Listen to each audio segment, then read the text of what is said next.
Hello. Last time we studied a few books on Materia Medica. The question comes, why so many books and the categorization.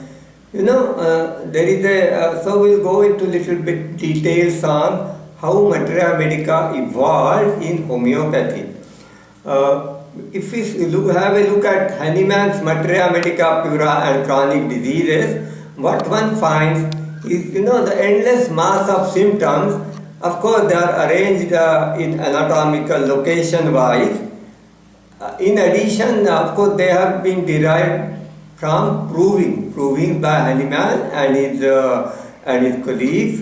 And besides this proving, the symptoms which are recorded through proving, there are few symptoms from poisoning which were noted from various sources by Hahnemann. So that is how the chronic diseases and Materia Medica Pura one finds the endless mass of symptoms.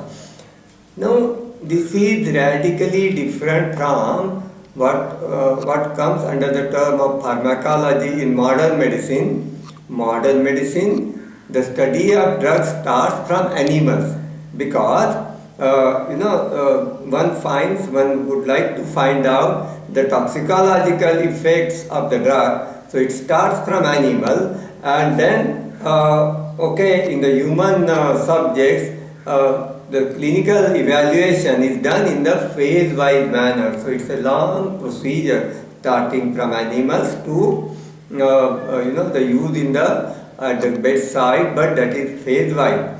And this is radically different, very, very different than what one gets in the homeopathic pharmacology or homeopathic Materia Medica, where the drug study starts itself from human subject. The healthy human subject, the drug is given and the symptoms are recorded.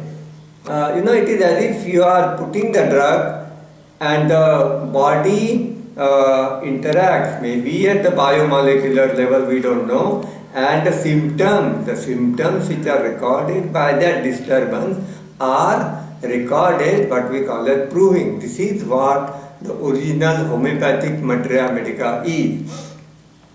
Now, besides, without any guidance, this is very difficult to use it at bedside. So the further additions occur. If we look at Allen's encyclopedia, what he did, that besides Hahnemann and his co-workers, the proving, he also added the symptoms, the recorded by subsequent prover, subsequent author. He also recorded symptoms. Suppose if you give the drug to a sick individual, to a diseased individual, and whatever symptoms are produced when you give the drug, they are also recorded, but of course with caution. He was very cautious in recording those symptoms because it has to have not the symptoms of disease but the symptoms produced by the drug. He also recorded a few symptoms which were cured under the action of a particular drug. So these were the further additions made by Allen's in his encyclopedia of pure Materia Medica, besides of course the poisoning effects.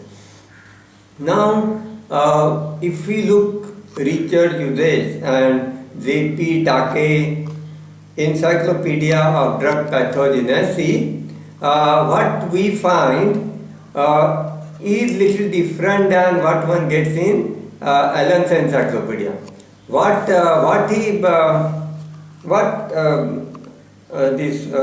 Your Richard Hughes has done is he has recorded the day-to-day what we call the record books of the prover, so that the order in which the symptoms have appeared, they have been recorded. So one gets the evolution of the what we call the disease or the symptoms as it occurred when the drug was given to a prover or to a healthy human being. So this is very, very useful because one gets what were the symptoms produced as soon as the drug is administered, and how slowly it evolved, or slowly the further symptoms were added by proving the drug further. So this is what we find in uses. Besides that, he also gathered so many symptoms from other records, but they were very, very cautious. They had their own criteria, so the authenticity was verified. Which one finds a bit laxity in Allen's encyclopedia, which was removed in Richard Hughes' those volumes on Materia Medica.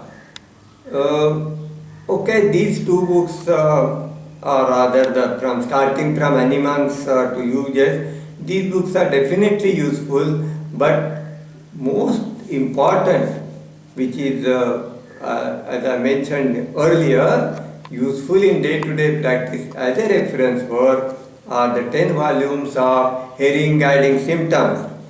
What Herring has done, the most important addition of Herring in Materia Medica is, in producing those 10 volumes, is he added clinical symptoms.